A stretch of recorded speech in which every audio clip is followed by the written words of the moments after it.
Start. It's alive. Revolusyon.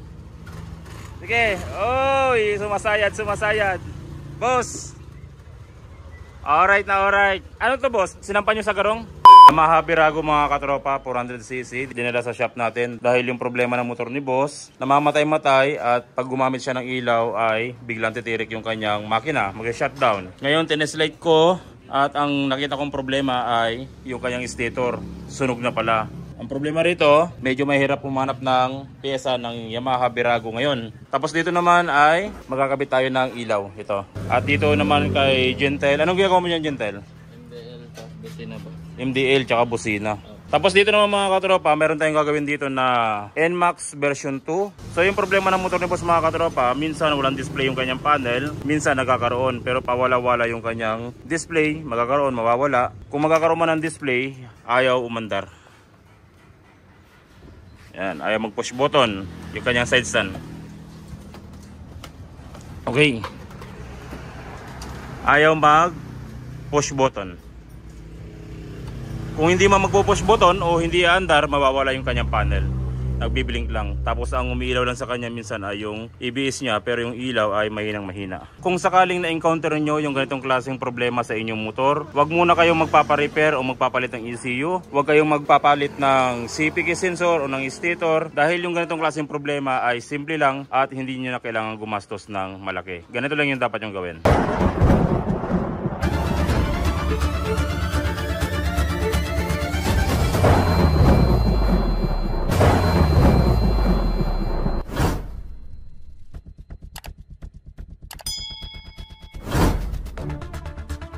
Ang una natin gagawin para makakita natin kung ano talaga yung problema, ganito lang yung gagawin natin. Una, isusin natin yung motor. Mayroon naman siyang panel. Ang susunod na gagawin natin, ibusina nyo. Kung mapapansin nyo, walang busina. At yung stoplight niya, i-check natin. Boss, paso yung i-stoplight mo nga, boss. Yung stoplight niya, dapat kapag pinisil ay mayroon. Sige, boss. Kabila, boss.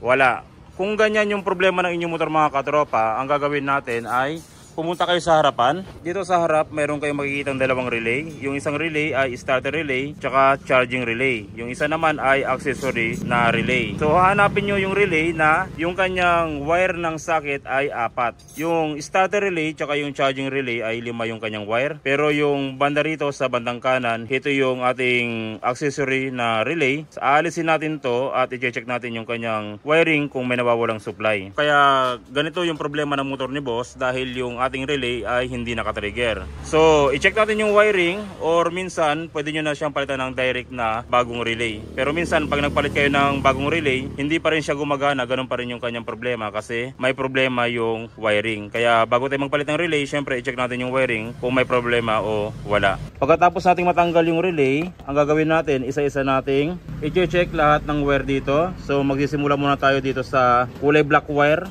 Kung makikita nyo dito sa socket, meron kayong makikita ang black wire. Yung black wire, ito yung ground supply ng ating relay. So i-check natin yan kung mayroong ground supply na pumapasok sa ating socket ng relay. So ang gagawin natin, gamit yung ating test light, yung test light clip, ilalagay natin sa positive supply ng ating battery. Tapos i-test light natin yung ground ng ating battery, dapat umilaw yung ating test light. Okay? So, ang susunod na gagawin natin, i-test light natin yung black wire. Daniel, dito ka muna. I-test light mo nga yung black wire ng yung socket. Ito yung black wire natin.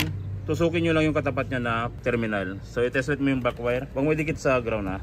Okay, umilaw yung ating test light mga katropa. Ang ibig sabihin yan, may pumapasok na ground supply sa socket ng ating relay. Walang problema yung ating black wire. Pero kung sakaling hindi umilaw yung ating test light na tinusok natin yung ating black wire, isa lang ibig sabihin yan, may problema yung ating supply ng ground o ng ating black wire. Ang gagawin nyo, hanapin nyo yung supply nya, baka naputol. Or pwede na kayong mag-tap ng wire dito sa black wire, tapos maglagay ng I-terminal, ilagay nyo rito sa body ground. So ang susunod natin, since na okay na yung ating black wire, ang susunod natin yung light brown wire. Dito sa socket, meron kayo makikitang brown wire. Yung brown wire naman dito mga katropa, ito yung positive supply o accessory wire ng ating socket ng relay. Dapat kapag sinusi natin yung ating susian, dapat umilaw yung ating test light. Since na positive yung hinahanap natin, yung test light clip natin ilalagay natin sa ground wire dahil positive supply yung hinahanap natin. Tapos i-test light natin yung positive. Okay, umilaw.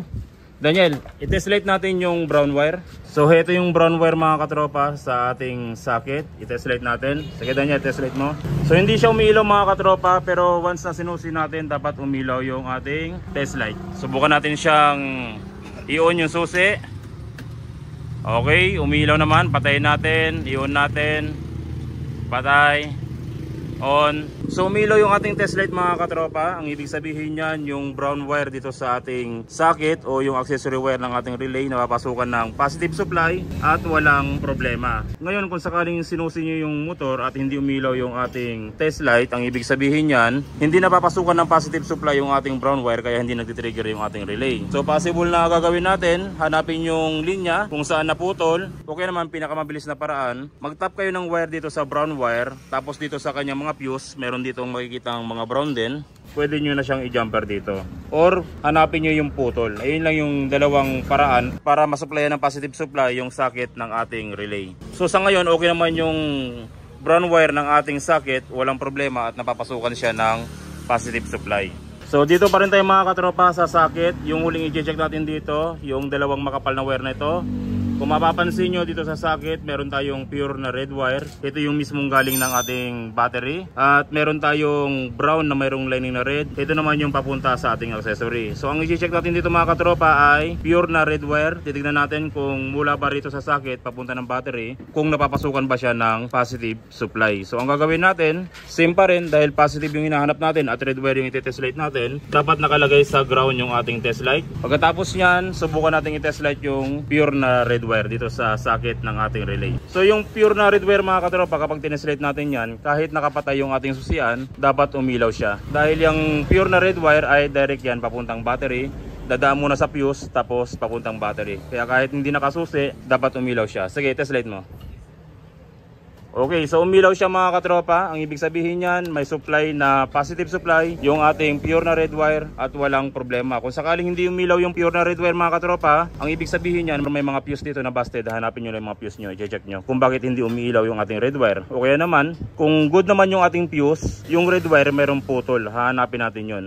Kung sakaling ayaw nyong laslasin yung wiring nyo para mahanap kung saan ang putol, ang gagawin natin dito, pinaka madaling paraan, magtatap tayo ng wire dito sa red wire. Pagkatapos natin may tap, ipagapag natin sa battery.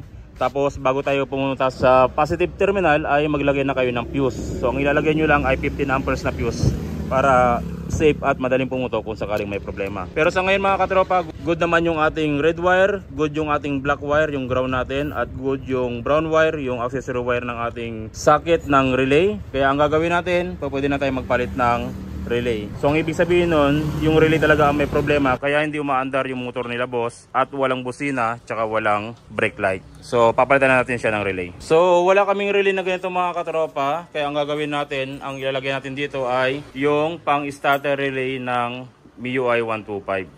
Ito yung ilalagay natin, starter relay. Pwede yung mga katropa na gamitin kapag wala kayong makitang relay na katulad nung tinanggal natin. Pwede kayong gumamit ng starter relay ng MIUI 125. Parehas lang yung kanyang itsura at salpakan lang din. Daniel, ilagay nga natin itong starter relay. So ang gagawin natin dito mga katropa, isasalpak nyo lang, wala na kayo ibang gagawin kapag gumamit kayo ng starter relay ng MIUI 125. Sige, salpak mo Daniel.